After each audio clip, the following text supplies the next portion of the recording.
Бәріңізге қайырлы кеш қыздар. Бүгін сіздермен қатпарлы қамырдың жасалуымен бөлісемін. Бұл қамырмен сіздер тәттіде немесе самсада ішіне начинка салып рогаликке жасай берсеңіздер де болады. Ең алдымен бізге осындай маргарин немесе май қажет болады.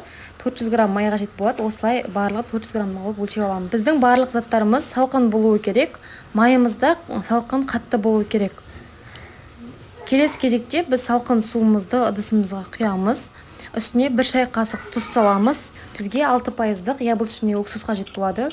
1 шай қасық қосамыз үстіне.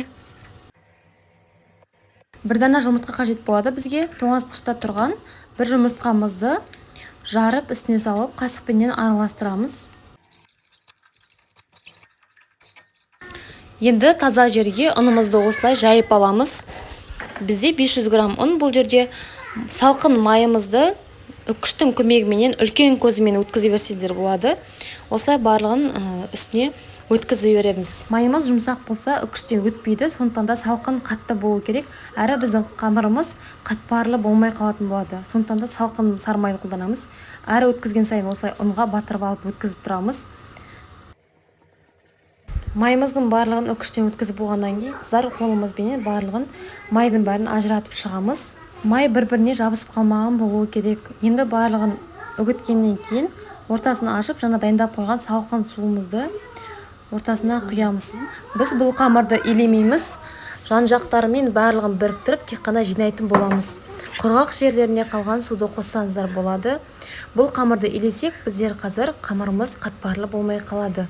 Сондықтан да осылай тек бір-біріне жабыстырып, жинап шығатын боламыз. 4-5-ті көлемге келтіреміз. Қамырымызды илемей осылай бір-біріне біріктіріп, жинап шығатын боламыз. Біздің қосқан заттарымыз барлығы салқын болу керек. Сол кезде қамырымыз қатпарлы болып шығады. Әрі майымыз да қатты болу керек.